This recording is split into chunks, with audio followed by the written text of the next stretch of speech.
NRCA, t'apprends autant pendant les conférences qu'en dehors des conférences. Partage. Rencontrer des gens très différents. Human technique. Convivialité. Salut Eric, ça va bien? Ça va très bien. Est-ce que tu pourrais te présenter voilà, assez rapidement et nous dire qu'est-ce que tu fais au sein de la NRCA? Donc Eric Dufour, je suis apiculteur dans le Limousin et du coup président de NRCA encore pour quelques mois.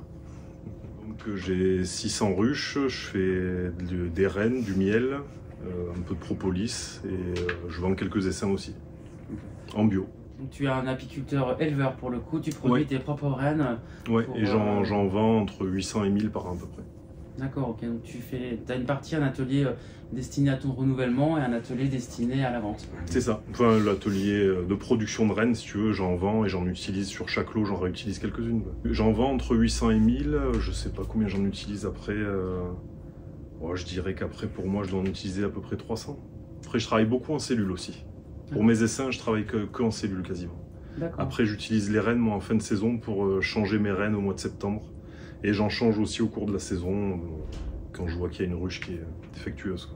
Tu travailles avec quel type d'abeilles? Alors du coup, là, j'ai pas rentré de génétique depuis pratiquement 4 ans. Mis à part cette année, là où j'ai rentré quelques caucasiennes, on est plus sur de la sélection massale. Donc j'avais une base où j'avais de la buck. J'avais un petit peu de carnica parce que pendant un temps, j'étais à l'association La Maison Juppé. Du coup, on a travaillé sur la carnica. Et c'est une abeille que j'aime bien. Et donc j'avais un petit peu de carnica, un petit peu de caucasienne. Et à partir de tout ça, si tu veux, je fais ma sélection massale sans me préoccuper de la race ni de la couleur sur la ruche sur laquelle je greffe.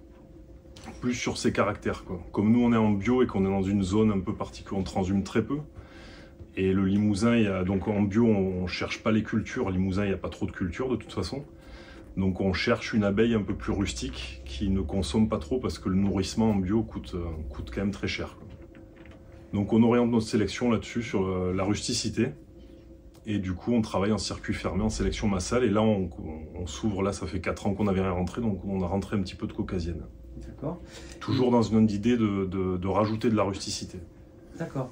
Donc du coup, j'ai envie de te poser une petite question sur comment tu élèves tes cellules, par exemple, quel type de starter, finisseur, orphelin. Alors non, je fais pas avec des starters orphelins, je fais la méthode que j'avais vue chez Laurent Duguay.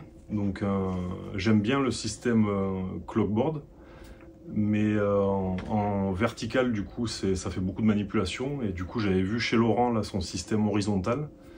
Donc j'ai réadapté ce système-là au lieu de faire avec une ruche 12 cadres avec 2 ruchettes. Et ça fait quelques années que je travaille comme ça marche plutôt bien. Ouais. Donc avec rennes? Avec rennes, ouais. D'accord. Et rotation de cadre? Rotation, je greffe une fois par semaine. D'accord, tu greffes une fois tous les lundis, lundi ou mardi, ça dépend. Je crois que tu greffes sur ton rucher directement. Ouais, dans mon fourgon. Alors Eric, on sait que tu as quand même pas mal voyagé avec l'apiculture. Ouais. Tu pourrais nous faire une petite, par exemple, une petite cartographie d'où tu es allé pour apprendre l'apiculture?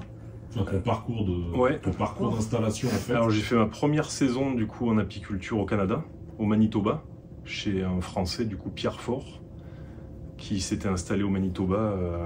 Donc j'ai commencé du coup ma première vraie expérience professionnelle dans les abeilles, c'était là-bas. Après je suis rentré en France, du coup j'avais fait une saison dans le Loir-et-Cher, chez Jean-Pierre Chaussard et Marianne Mignot. Et après je suis parti au Népal.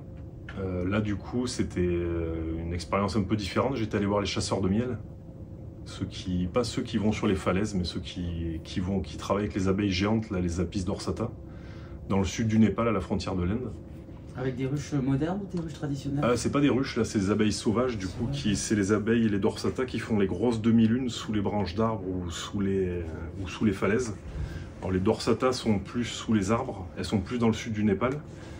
Et celles qui sont dans l'Himalaya sous les falaises, c'est une sous-espèce qui s'appelle la Labriosa, qui est toute noire. Mais elles ont le même comportement, elles font un seul gros rayon. Et l'ouvrière fait exactement la taille de la reine de chez nous. Et les reines, j'en ai jamais vu. C'est pas faute d'avoir observé les nids pendant longtemps, mais... T'as fait combien d'années en fait de compagnonnage en fait quelque part? Pendant 5 ans du coup. 5 ans. Et aujourd'hui tu conseillerais ce mode avant de s'installer? Ah oui, moi je regrette pas du tout ces années-là. Ouais. Tu penses que c'est vraiment formateur? Déjà, tu vois de l'abeille toute l'année. Et après, moi j'aimais voyager, et ce qui est intéressant quand tu voyages, c'est d'avoir un lien avec les gens. C'est pas un voyage du coup où tu vas faire du tourisme, et du coup tu vis les choses différemment quand tu partages une passion avec les gens que tu vas rencontrer. Donc au Népal, aller rencontrer les chasseurs de miel, on parle pas la même langue, mais on se comprend parce qu'on travaille avec des abeilles. Et en France, je crois que tu as travaillé avec Thierry Fedon. Oui. Qui a été président de la NRCA pendant quelques années. Ouais. Qu'est-ce que tu peux nous en dire de ton passage avec Thierry? Ah bah ça a été, pour moi, travailler avec Thierry, ça a été vraiment très formateur. C'est mon mentor, hein. Thierry, son père, c'est des gens avec qui j'ai énormément appris, avec qui j'apprends encore beaucoup.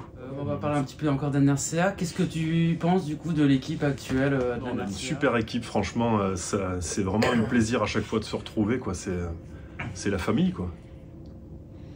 On a vraiment une super équipe, quoi. Avec des moments faciles et des moments moins faciles. Ouais, mais tu vois, il y a un truc, quand j'ai eu l'incendie de ma maison, on a fait un conseil d'administration, tu vois, un peu en urgence, quoi. Et j'ai vraiment senti, tu vois, toute l'équipe qui était autour, quoi. J'ai vraiment senti ce côté, tu vois, il y a un pote qui a un coup dur, et tout le monde était solidaire autour de... Tu vois, ça m'a fait vachement plaisir, quoi. Et vis-à-vis de l'assaut, tu vois, ben, tout de suite, ça s'est tout de suite réorganisé. Tu vois, on faisait nos coups de téléphone tous les vendredis avec Yves-Marie, avec les filles. Et du coup, tout de suite, avec Thierry, avec Mathieu, enfin toi, vous avez tout de suite pris le truc pour pas laisser Yves-Marie tout seul. Et ça, je trouve, je me suis dit, on a vraiment une force dans cette équipe, quoi. On a vraiment une solidarité. Et tu vois, il y en a un qui a un coup dur, et ben ça se resserre autour du noyau, quoi. Et on s'épaule, on s'entraide, quoi. Aujourd'hui, qu'est-ce que tu viens chercher à la NRCA? Et qu'est-ce que tu as envie de partager aux futurs apiculteurs qui viennent à la NRCA? Oh ben, la NRCA, moi je suis toujours venu chercher avant tout la convivialité, et après le reste ça vient tout seul, quoi. Entre les conférences et les échanges avec les collègues, t'apprends autant pendant les conférences que en dehors des conférences. Et ça fait combien de temps maintenant que je viens à la NRCA? Et ben, la première fois que j'étais à la NRCA, c'est Thierry qui m'y a amené quand je cherchais des saisons. Quand je rentrais du Canada, en fait, j'ai appelé Thierry pour voir s'il cherchait des saisonniers, et à l'époque, il n'avait pas besoin. Et il m'a dit, mais par contre, je fais partie d'une asso et j'y vais la semaine prochaine, si tu veux, je t'y emmène. Et c'était du coup en 2004, où j'ai découvert la NRCA, du coup, à ce moment-là.